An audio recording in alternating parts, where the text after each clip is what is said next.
22 अप्रैल को जम्मू कश्मीर के पहलगाम में पाकिस्तान की शह पर आतंकवादियों ने पर्यटकों पर अंधाधुंध फायर करके मौत के घाट उतार दिया, जिसके बाद पूरे देश से आतंकवाद को खत्म करने की आवाज उठने लगी। तो भारतीय सेना और सरकार ने भी उनकी उम्मीदों को पूरा किया और देर रात भारतीय सेना ने पाक और पीओके में एयर स्ट्राइक करके आतंकवाद के 9 ठिकानों को ध्वस्त कर दिया, जिसके बाद सोनीपत के गन्नौर में भूतपूर्व सैनिकों ने भारतीय सेना के इस पराक्रम का स्वागत किया और कहा कि अगर हमारी जरूरत सीमा पर होगी तो हम वहां भी जाने को तैयार हैं। पहलगाम का बदला ऐसा होगा, ये पाकिस्तान में बैठे आतंक के आकाओं ने सोचा भी नहीं होगा। भारतीय सेना के ऑपरेशन सिंदूर के पाकिस्तान में खलबली मचा दी और देर रात भारतीय सेना ने एयर स्ट्राइक करके पाक और पीओके में 9 आतंकी ठिकानों को मिट्टी में मिला दिया।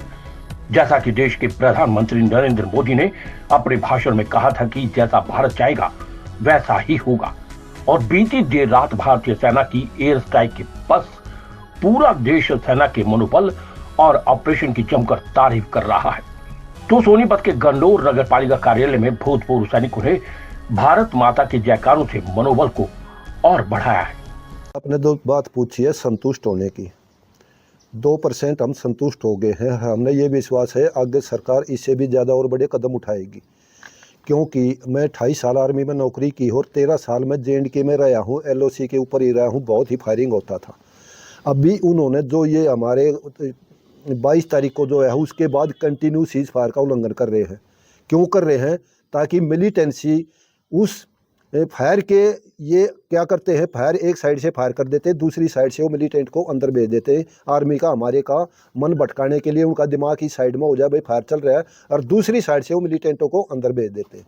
मिलिटेंटों का कोई धर्म नहीं है, कोई जाति नहीं है, लेकिन ये पूरा का पूरा जो सहयोग मिल रहा है ये पाकिस्तान की तरफ से मिल रहा है। अभी सरकार ने जो पानी का मुद्दा उठाया, बहुत बढ़िया मुद्दा उठाया। अगर जब बरसात शुरू हो जाती है तो पूरा पानी खोल दे ताकि उनको पता चल जाए। बाढ़ में भी ऐसे होता है, सूखे में भी ऐसा होता है। हमारी जो सिंदूर जो ये ऑपरेशन रखा गया है, क्योंकि हमारी 2 यंग बच्चे थे जो शादी करके नए हनीमून के लिए वहाँ विजिट के घूमने के लिए गए थे अपने पर्यटक के तौर पर। उनकी जाति पूछ कर न, उनका धर्म पूछ कर न, उनको गोली मारी गया। ऐसे ऐसे हमारे एक सर्विसमैन अभी भी यहाँ बैठे हुए हैं। अगर उनको भी AK 47 दे दे और हमारे को आदेश देते जाइए आप क्या करोगे, तो एक हमारा सैनिक उनके 50 सैनिकों के बराबर है। और अभी हमारे जैसे नए बच्चे अग्निवीर हैं उनको इतना एक्सपीरियंस नहीं है जितने यहाँ में जो बैठे हुए हैं हमारे एक सर्विसमैन, जितना तजर्बा उनका है। तो हम ये चाह रहे हैं कि अभी तक तो जो दिखाया है ये टेरर ही दिखाया पाकिस्तान को, या तो पाकिस्तान को घुटने टेकने को कति मजबूर कर दें, और जितने भी मिलिटेंट है हमारे खिलाफ जिसने ये षड्यंत्र रचा है, पाकिस्तान या तो उनको हमारे हवाले कर दो। अगर वो हवाला नहीं करते हैं तो लड़ाई के लिए तैयार हो जाओ, फिर उनके चाहे सिविलियन मरो, चाहे पशु पक्षी मरो, चाहे कोई मरो, हमने कोई मतलब नहीं। ताकि हमारे भी नहीं हथे ही थे जो वहाँ पर हमारे ऊपर अत्याचार किया गया है। पहलगाम 22 तारीख को हमला हुआ था, उससे जब से हमारे शरीर में बड़ा खून था, भरा था, आग बुलबुला हो रही थी हमें।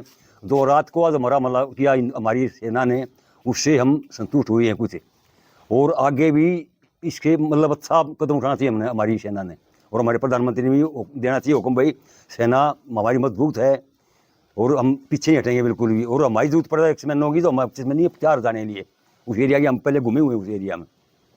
इसमें तो कर लेनी चाहिए, मार्केट तो कर लेनी चाहिए, थोड़ा सिविल जनता को पता लग जाएगा थोड़ा कैसे बचते हैं इसके हवाई फायर से, ये करनी चाहिए। तो इसके अंदर जो ये किया गया है 1971 में किया गया था। अभी हमारे जो यंग बच्चे हैं, जो हमारी बेटियां हैं, जो हमारी लेडीज हैं, उनको हम ये बताने के लिए उन्होंने जो ये ड्रिल का काम किया है, इसलिए किया है। अगर 1% अगर हमारे पास पाकिस्तान अटैक कर देता था, अपने बचाव के लिए अपने घर में या तो खड्डा खोद ले या मोर्चा खोद ले, या किसी बड़े दरख्त की आड़ ले ले, या किसी पत्थर की आड़ ले ले, घर में न रहा जाए और रात को रोशनी न जलाई जाए। इस ड्रिल का मतलब ये है। मैं यही कहना चाहेंगे जी, जो 22 तारीख को जो हमारे साथ ये नियत थे मारे थे, हमारे जवान जो पर्यटक गए हुए थे घूमने के लिए, उनके साथ बहुत अन्याय हुआ। हमारी बेटियां विधवाएँ होंगी, पूरे बड़ा रोष था, पूरे एक नागरिक में पूरे देश में रोष था। इससे बड़े दुखी थे हर आदमी।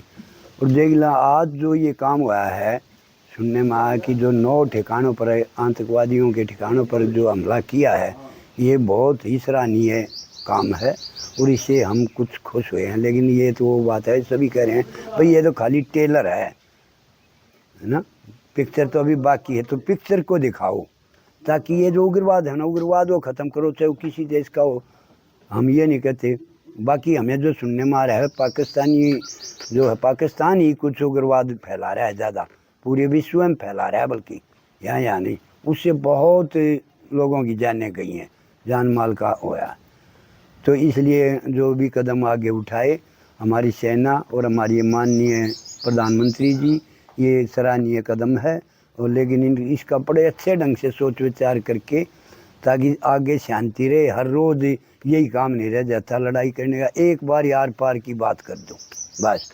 सर विपक्ष भी सरकार के साथ आया है, कई देशों ने भी समर्थन किया है। हाँ, क्या आप भी पूर्व फौजी हैं, तो मतलब क्या कहना चाहेंगे जो सैनिकों ने हमारे कार्रवाई की है, सैनिकों किस कार्रवाई से संतुष्ट है और हाँ, आपका उनकी तरफ उनको क्या संदेश रहेगा? यही है कि हौसला बनाए रखे मेरे भाई, जो भी हैं पीछे हटने का कदम नाम लेने का बिल्कुल नहीं है, और बदला लेना ही लेना है। क्यों अन्याय के खिलाफ लड़ना सीखो है, अन्याय का बदला तो ज़रूर लेना चाहिए, और लेकिन हम सब एकजुट होंगे तभी ले सकते हैं। वो हमें जात पात में इसमें नहीं बटना, हमने बिल्कुल सभी भारतीयों को एक होकर के हम गलत जो उग्रवादी हैं उनका खात्मा करना चाहते हैं। हमारी तो यही अपील है सरकार से भी, इसमें ठोस कदम उठाए जाएं। जो है ये आज उठाया है जो बहुत ही अच्छा सराहनीय है, और इसको आगे बढ़ाएं ताकि हर नागरिक के दिल में ये बहुत संतोष हो जाए। आगे बड़ा अन्याय था, वो अन्याय के ऊपर न्याय की जीत हुई है।